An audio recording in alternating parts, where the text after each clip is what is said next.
quand j'étais petite, il y a un moment de cela, c'était dans le 13e arrondissement, dans l'appartement de mes parents, il y avait un moment où on devait aller se coucher et on n'avait pas de chance parce que c'était le moment où ça devenait vraiment intéressant en fait. C'était le moment où on sentait qu'il se passait quelque chose, que les adultes s'installaient, que ma mère allait faire du thé et puis nous on était chassés, on allait se coucher, il y avait classe demain et puis on revenait par derrière et on se planquait derrière les deux fauteuils, celui de mon père, celui de ma mère. J'avais un frère, heureusement on n'était que deux, et on regardait le ciné-club le vendredi soir et le cinéma de minuit le dimanche soir. On les a presque tous vus, cachés derrière nos fauteuils. Aujourd'hui, moi je continue le dimanche matin à 11h du matin, je suis au cinéma de l'Arlequin avec Claude Jean-Philippe qui présente toujours un ciné-club absolument formidable où j'espère que certains d'entre vous se rendent. En tout cas, ce que je sais, et je voudrais simplement dire ceci pour ouvrir cette manifestation, donc au nom de Mathieu Gallet et de moi-même, c'est que c'est le fait d'avoir tant vu de films de patrimoine qui a fait de moi la cinéphile que je suis aujourd'hui. C'est le fait d'avoir vu tous ces films de patrimoine qui me permet aujourd'hui de comprendre le cinéma contemporain. La fête est ouverte.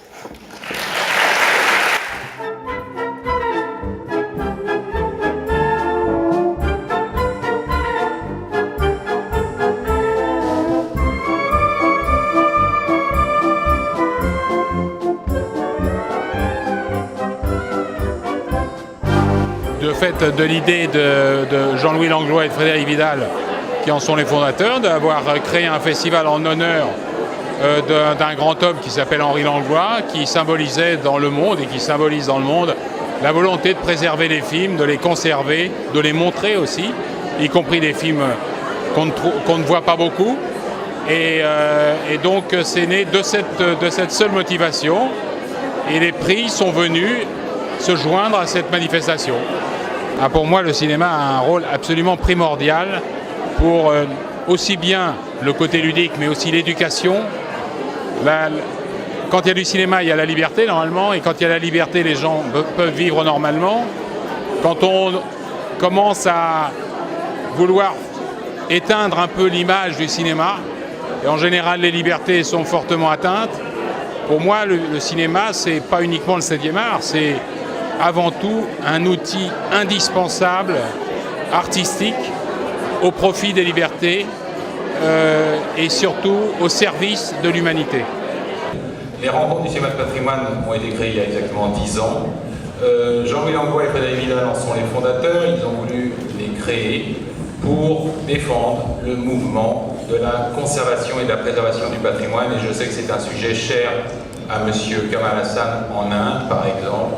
C'est un sujet très important, c'est pour ça d'ailleurs que nous remettons un prix aussi à la fondation Seydoux, au travers de Jérôme et Sophie Seydoux, qui, pour des raisons qu'on vous a expliquées, n'ont pas pu être là ce soir, mais on ne perd rien pour attendre.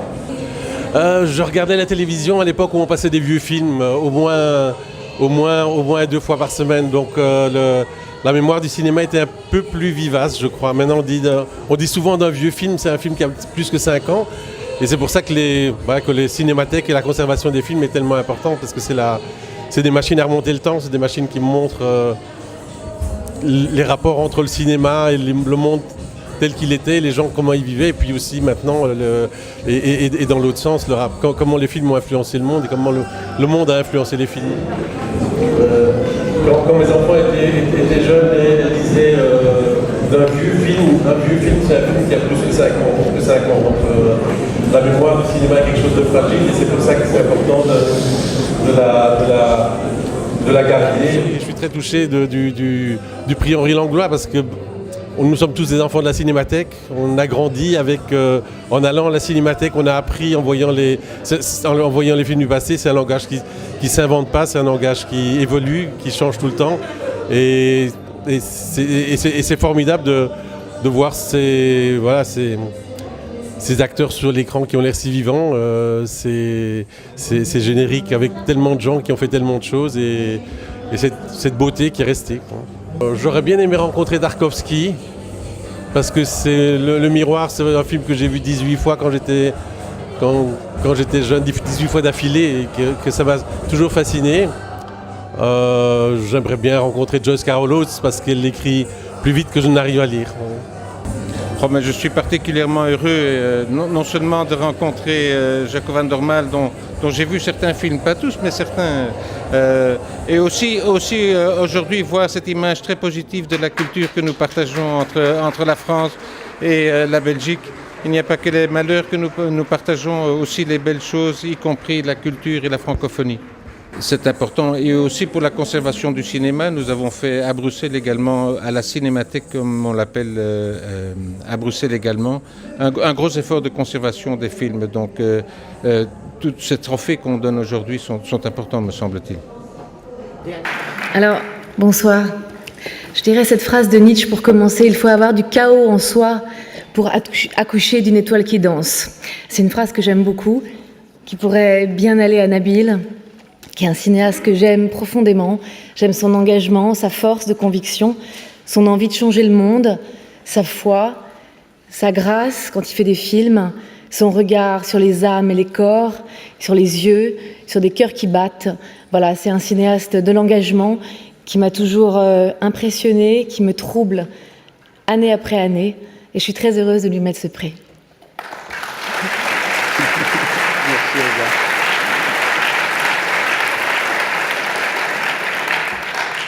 Alors, c'était déjà un très beau prix pour lequel je remercie Stéphane Melchiori et l'association des prix Henri Langlois, mais avec beaucoup plus d'émotion du fait de le recevoir des mains d'Elsa, pour lequel j'ai une admiration et un respect tout particulier, Elsa. Ça a un sens pour moi, l'humanisme et l'engagement. Il y a des prix qui ont une odeur, un goût particulier. Alors je ne vais évidemment pas, en disant ça, minimiser les prix qu'on reçoit dans les festivals, mais enfin celui-ci va bien au-delà, surtout après l'année que je viens de passer avec mes comédiennes, de pouvoir aujourd'hui être là et recevoir ce prix. Pour moi, c'est une marque de courage aussi de la part de ces rencontres. C'est une envie et une foi démultipliée de continuer, de me battre. Et je pense que dans Humanise, il y a humain. Moi, ce qui m'intéresse, c'est d'aller explorer l'humain au plus profond de l'âme. C'est ce que j'essaye de faire depuis maintenant une vingtaine d'années. Je suis heureux si certains y sont sensibles. Si pour d'autres, la réponse c'est les tabous, les interdits, la haine, parfois même la violence, j'ai envie de dire qu'avec des moments tels que celui-ci, avec vos encouragements, j'ai envie de continuer, d'aller encore plus loin et de croire en l'âme humaine parce que c'est probablement ce qui est le plus beau et en tout cas c'est ce qui me passionne le plus. Merci. Écoutez, pour nous, c'était très important que le festival Henri Langlois puisse avoir lieu dans le 16e, notamment compte tenu des origines d'Henri Langlois, de ce qu'il a créé dans le 16e avec la Cinémathèque française. Le 16e est un patrimoine, de nombreux films ont été tournés, donc on pensait que c'était important que le festival Henri Langlois le prix Henri Langlois puisse revenir dans le 16e arrondissement pour cette 10e année, je crois, si je ne me trompe pas. Donc c'était très important pour nous qu'on puisse revenir au cœur de l'arrondissement où c'est créé, où Henri Langlois a créé la Cinémathèque française.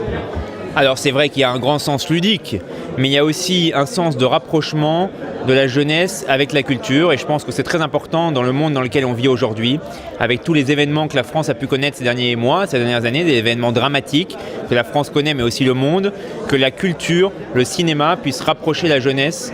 Je pense que c'est quelque chose de primordial dans le monde actuel. J'ai l'intention de faire un film, le scénario est en partie écrit, tiré de mon roman qui s'intitule Week-end d'intégration. Donc on verra pour le nom définitif du film, mais ce qu'il faut retenir, c'est que c'est l'histoire d'un certain nombre de jeunes gens qui viennent être admis dans une grande école parisienne et qui, selon la tradition, vont se retrouver tous ensemble quelque part en France pour faire leur week-end d'intégration, c'est-à-dire ce qu'on appelait avant le bizutage, mais globalement, une période pendant laquelle ils vont être tout seuls, tous ensemble, et pouvoir se connaître et pouvoir se découvrir. C'est un moment important dans la vie d'un homme, le moment où il passe du lycée à l'enseignement supérieur, le moment où il quitte sa famille, où il change de ville, où il change de statut, et où il va falloir se découvrir les autres. Et c'est ce qui va arriver à ces jeunes gens. Évidemment, il y aura des histoires sentimentales, mais au-delà, c'est la découverte de la société d'aujourd'hui pour une catégorie d'étudiants qui n'est pas forcément privilégiée, qui est assez large, puisqu'aujourd'hui, beaucoup de jeunes de 18 à 20 ans font des séminaires d'intégration ou week-ends d'intégration. Et donc, on va voir, ils vont être mis à l'épreuve pendant cette période. Et au-delà, on va les voir rentrer dans leur école, on va voir comment se déroule la vie dans une grande école, quels sont les défis qui les attendent, et les relations entre eux, les relations avec les professeurs entre eux, les anciens élèves, les problèmes de la société actuelle, les problèmes de l'amour bien sûr, mais les problèmes du chômage et puis les problèmes que vivent aujourd'hui des gens d'une vingtaine d'années suite aux différents attentats qui ont endeuillé l'Europe. Voilà, c'est tout cela qui est la toile de fond de l'histoire baptisée Week-end d'intégration. Donc je pense que c'est un grand honneur pour moi, mais pour nous tous ici, d'accueillir Micheline Prel.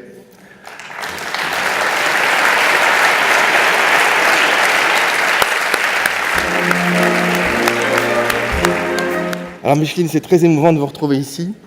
Je ne vais pas rappeler votre carrière que tout le monde connaît, mais simplement 2 anecdotes. La première, c'est que vous m'avez dit à plusieurs reprises, et vous l'avez dit à plusieurs journalistes aussi, que pour vous, le cinéma, c'est d'abord un art des rencontres.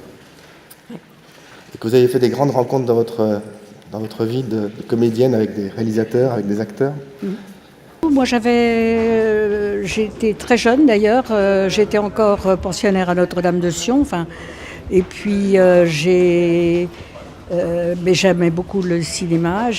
Mon parrain a rencontré un ami qui était dans le cinéma et qui allait faire un film avec des jeunes filles. C'était avec Charles Trenet, Le Fou Chantant, c'était voilà. Et voilà, j'ai commencé comme ça, j'y suis allée, voilà, comme ça, dans le film, j'ai fait de la figuration et puis ça a commencé comme ça, voilà. Et puis l'autre formule qui m'a beaucoup marqué dans ce que vous dites souvent, c'est qu'il faut rester curieux. Ah oui. Alors c'est très important, je pense, de vous saluer aujourd'hui pour votre carrière, pour tous les films qui font partie des classiques du cinéma, mais aussi pour tous les jeunes cinéastes que vous avez aidés. Depuis toujours, vous avez été ouvert d'abord aux cinéastes proches de la Nouvelle Vague, plus ou moins éloignés, je pense à Alain Resnais ou à Jacques Demy, mais aussi aux cinéastes... À Davila, à Franck Outaz. Et donc, vous avez toujours été partante pour de nouvelles aventures cinématographiques. Et je sais que vous étiez aussi une grande cinéphile. Vous alliez souvent au cinéma, à la Cinémathèque, mais voir les films des nouveaux réalisateurs aussi. Et donc, je pense que s'il y a une personne, au nom d'Henri Langlois, qu'il faut aussi honorer aujourd'hui, c'est bien vous. Merci, Micheline. Merci.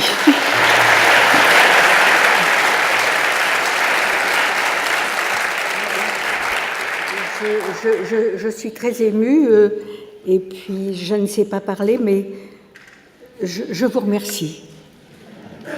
Je vous remercie d'être là, d'aimer et de comprendre le cinéma. Moi, le cinéma, ça a été très important pour moi. Voilà, c'est... Je ne sais pas parler, voilà, c'est...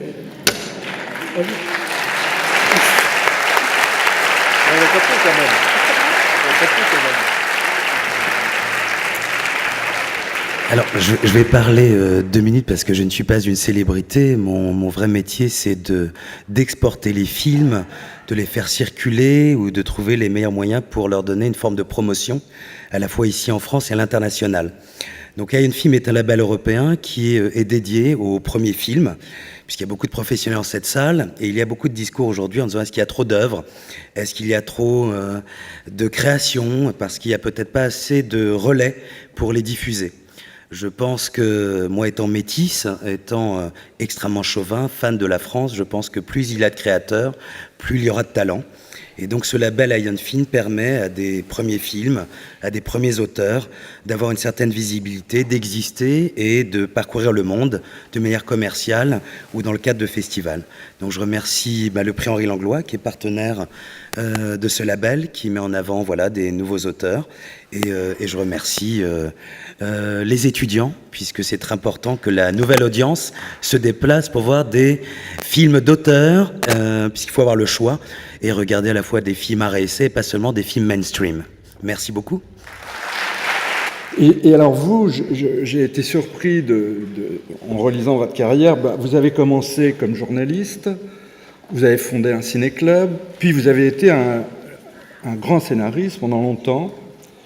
Vous avez même fait la première version de La Grande Vadrouille. Et puis, vous êtes mis au cinéma assez tardivement quand même. Vous aviez déjà cette longue carrière de scénariste.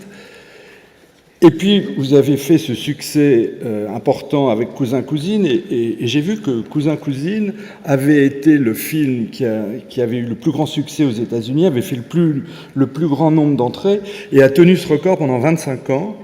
Et il a été battu par le film Amélie Poulain au bout de 25 ans.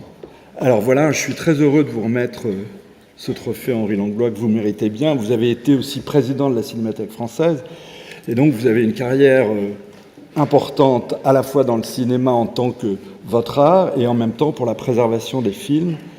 Vous vous êtes consacré pendant longtemps ce travail en tant que membre du conseil d'administration de la Cinémathèque et puis vous en êtes devenu le président dans les années 80 jusqu'au moment où... Non, 2000. Oui, 2000 à 2001 ou 2002, voilà. Alors, bravo. Merci. Et peut-être vous...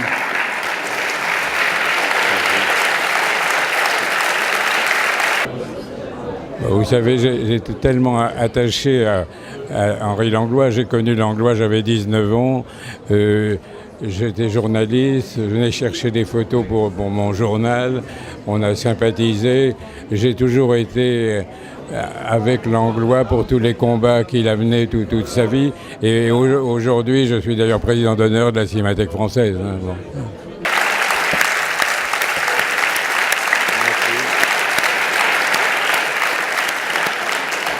Je voulais dire, quand je suis arrivé à Paris pour faire des films, j'avais deux admirations. J'admirais Jean Vigo et j'admirais Henri Langlois. Et pour mon premier film, comme metteur en scène, j'ai eu le prix Jean Vigo. Et maintenant, vous me donnez le prix Henri Langlois. Merci.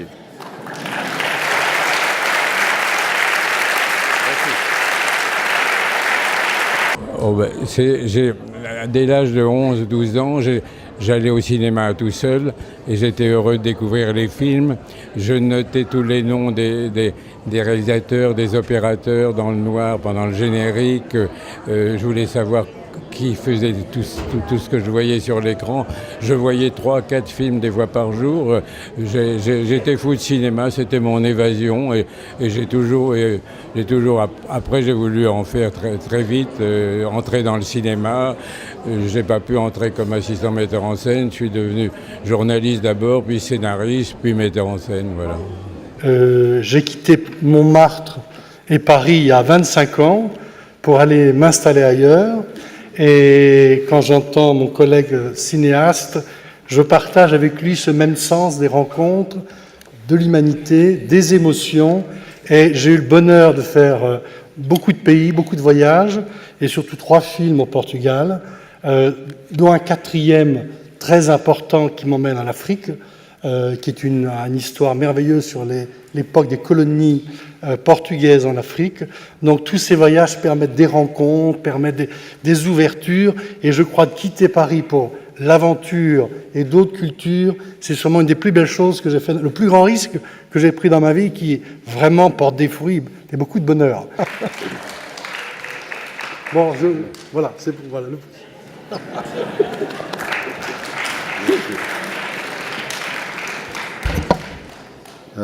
merci Francis, merci à tout le monde qui a organisé, qui est derrière le prix Henri Langlois et qui a organisé ce festival. Je dois dire qu'un prix pour le travail de Cinémathèque, c'est toujours quelque chose de très spécial. Un prix qui porte le nom d'Henri Langlois, pour nous, c'est vraiment d'une importance énorme et c'est une grande émotion de le recevoir. Langlois n'était pas seulement décisif pour le mouvement international des cinémathèques, il a été, au-delà de ça, absolument décisif. Il a été la personnalité étrangère la plus influente pour la naissance et le développement initial de la cinémathèque au Portugal. Nous n'étions pas le seul cas. et il l'a fait avec beaucoup d'autres, mais chez nous, il faut rappeler ça, même avant la naissance de la Cinémathèque, et surtout dans ses premières années, il a porté un soutien constant, très concret, énorme, qui était seulement le début d'une histoire de collaboration qui n'a pas fini jusqu'à aujourd'hui. Donc, c'est vraiment très, très important pour nous de recevoir ce prix. Je remercie, au nom de tous mes collègues de la Cinémathèque portugaise, je pense aussi aujourd'hui à tous mes collègues de toutes les cinémathèques qui, dans le monde, continuent à faire ce travail. Il faut dire qu'aujourd'hui, que le patrimoine cinématographique n'est plus, comme avant, l'objet d'attention d'une communauté restreinte, d'une communauté parfois isolée, faite de gens passionnés. Maintenant qu'il est l'objet d'un intérêt beaucoup plus large, il faut toujours rappeler que pendant des décennies, c'est les cinémathèques qui ont sauvegardé ce patrimoine, ces films, que l'existence même matérielle des films de la première partie du XXe siècle au moins n'existerait pas.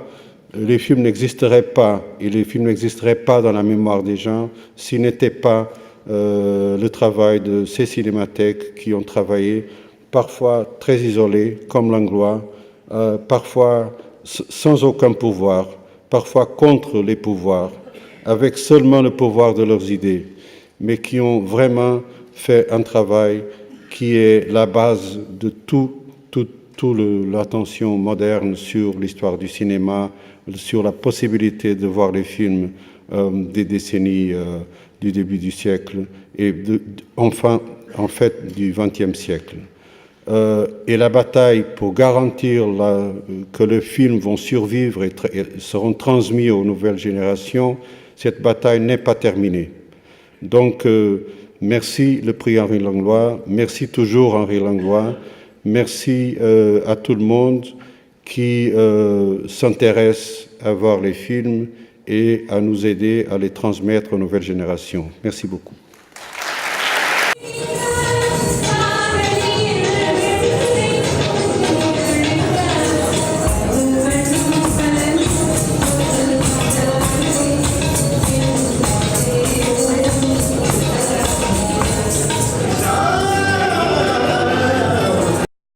Parce que j'ai beaucoup d'affection et d'admiration pour Henri Langlois.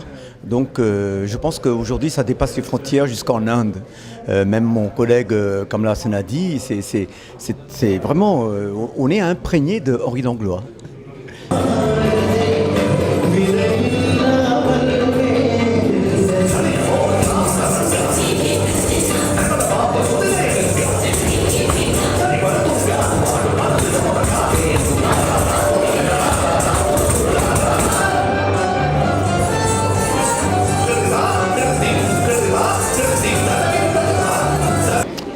C'est comme tous les prix, et il ne faut pas les réclamer, mais il ne faut pas les refuser. Parce que c'est un témoignage de la profession, des amis, de ceux qui ont suivi notre travail. Et moi, je suis très heureux, non seulement d'en recevoir, mais d'en remettre.